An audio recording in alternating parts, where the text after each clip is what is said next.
preconceptions, I want to put you on the spot now, did you have about Nollywood before doing this that got broken while shooting? To be honest, I'm more of an art house film person. Okay. The fact that I also was privileged to have grown up in Germany and being exposed to so many films, Asian cinema, French, German, and other various cinemas, I was always very skeptical of Nollywood because I felt that there was the right hype, but it wasn't living up to the expectations, and it wasn't branching out with the stories.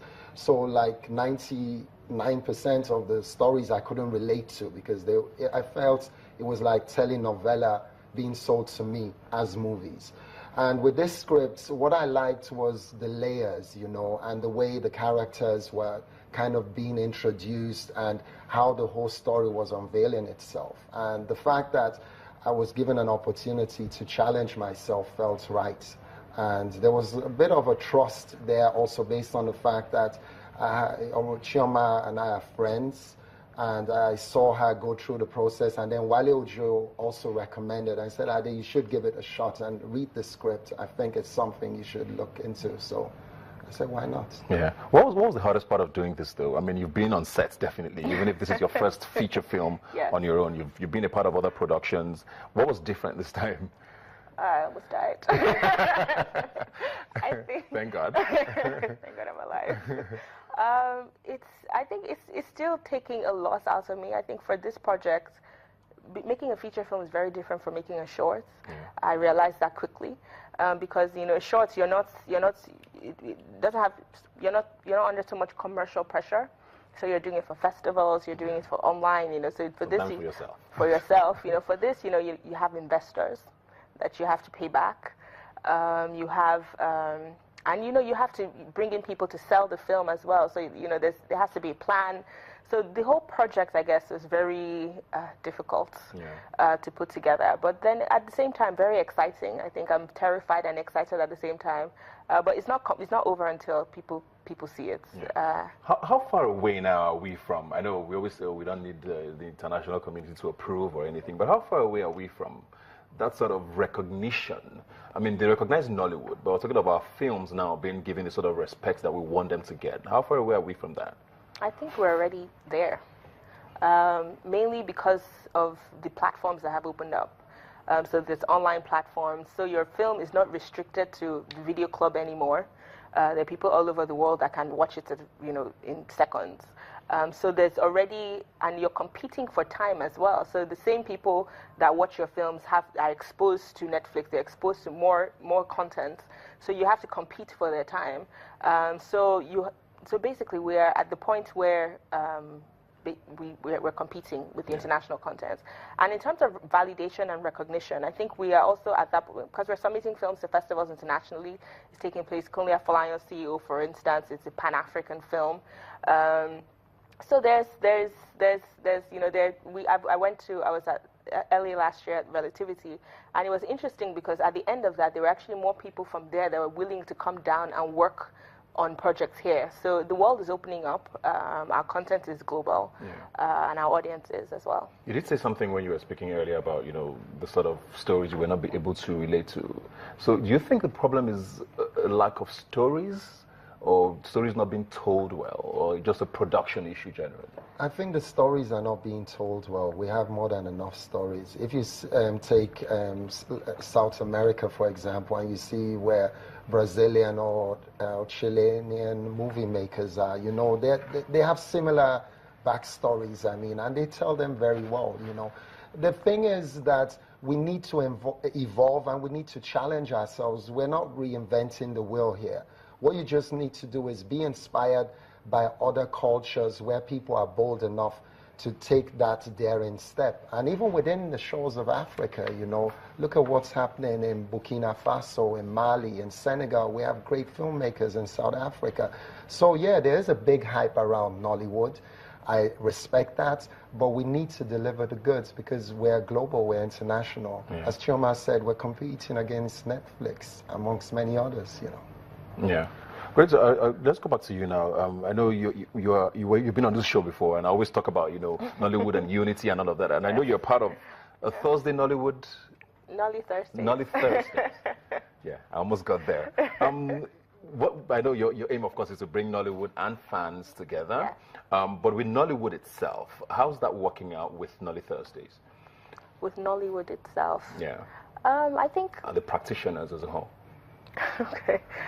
Because every edition of Nolly Thursdays, we have a different film. So what we try to do with that is we try to showcase whatever film is in the cinema at the moment. Okay.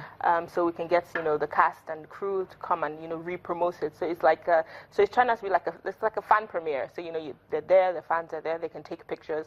So the core of Nolly Thursdays is really directed towards the fans. It's growing that audience. Is people who would not necessarily go to the cinema to watch a Nigerian film, just come because there's a bit more, there's a DJ, there's music, let's come, so come and hang out and come and chill and then watch a film at the same time. And then platforms like that going to help? Is that part of your plan maybe going forward? Where, I mean, we do have that with the music industry. I hate to compare that to Industry Night or anything because I know music is a completely different ball game. But do you see that sort of platform coming? Definitely. I think that's the goal because that's really the audience. So in terms of the practitioners or the industry themselves, they need to connect to the audience. Yeah. So any little bit helps. Yeah. Tesco. Okay.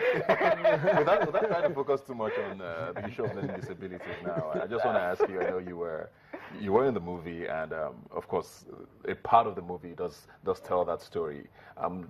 Doing that movie, what did it do for you with regards to what she explained at the beginning of the show with regards to learning disabilities? Learning disabilities, growing up and having friends that had difficulties catching up, it was always heartbreaking, because when you see teachers that were absolutely impatient and the brutality with which they expressed it, physical, measures that were taken, the beatings and all that, the frustrations I saw in the eyes and also in the behavior patterns of colleagues and their friends, a lot of kids were broken at a very early stage in their lives, and even me, I know that I wasn't doing very well at school when I started, and my dad almost gave up on me, and it was just because I was more of a playful child, I just wasn't too interested. And then when I was like 12, all of a sudden the light switch went on, and then I caught up.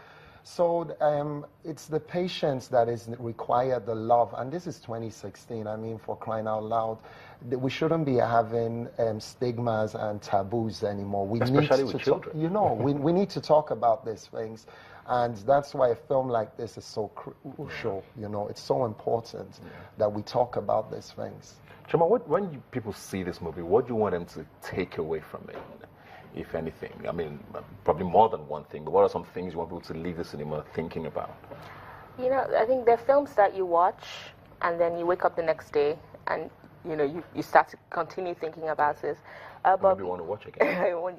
Definitely. You'd like that. But I'd like people to see themselves in the film or see somebody they know. I think that's the strongest thing for me as a filmmaker is that I'm able to have an individual connection with everybody that watches the film. Yeah. And it's because I did a screening at the festival last year, a work in progress screening, and that was basically the feedback because I got people who came up to me and said, I never even knew this was the problem that my brother has, or even aside from the problem, I just want people to connect on an individual level to the film. And there's so many elements to connect to in the film. Yeah. There's love, there's music.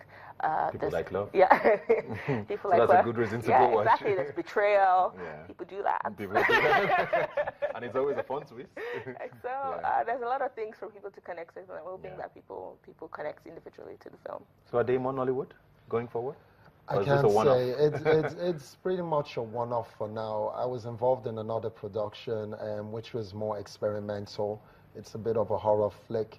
But for now, it has to be a good script, and I have to trust the person directing because ultimately, unlike music, I'm a control freak and I have OCD, so it's a very bad combination. So you hate being directed? No, I don't have a problem. You have to have a vision, and I have to trust you because ultimately, I'm not there when you're editing, which is a bit of the scary part because I've been bugging Shoma for weeks now. I'm like, wait, can I see a finished movie? I don't want to see it at the premiere. No. She's like, no, you have to come to the cinemas. I'm like, okay. Yeah. But it's exciting, and who knows if there's something good out there. I like challenging myself. So I like going out of my comfort zone. Great That's stuff. what art is all about, you know. So, Chama, how do people get to see the movie? When is it out? So it's out in cinemas on 3rd of June. So cinemas nationwide. Okay. So yeah, so basically just go to the cinema 3rd of June and watch 8 Bars and a Clef. Great stuff. Thank you. Looking forward to seeing it. The name is actually very catchy. So, is it a musical? No, Or there's just a lot of music in it? There's music in the film, but it's not a musical. So Okay. people shouldn't be scared that anybody's going to break into song. You did say there's a soundtrack. Who's it by? IBK Spaceship IBK. Boy, Okay. yes. Okay. He's also the Good lead stuff. actor in the film. We'll be looking forward to that. Thanks for being here today. Thank you Good for luck. Good having luck us. with the movie, and good luck. Looking forward to all the awards that should come your way. Hopefully. I mean, you would like that. Come on. I mean, it would be nice. Thanks for being here today. Thank you. Always my pleasure. Thank you. When we come back, we'll be talking more entertainment right here on Rubbin Minds. Please do stay with us.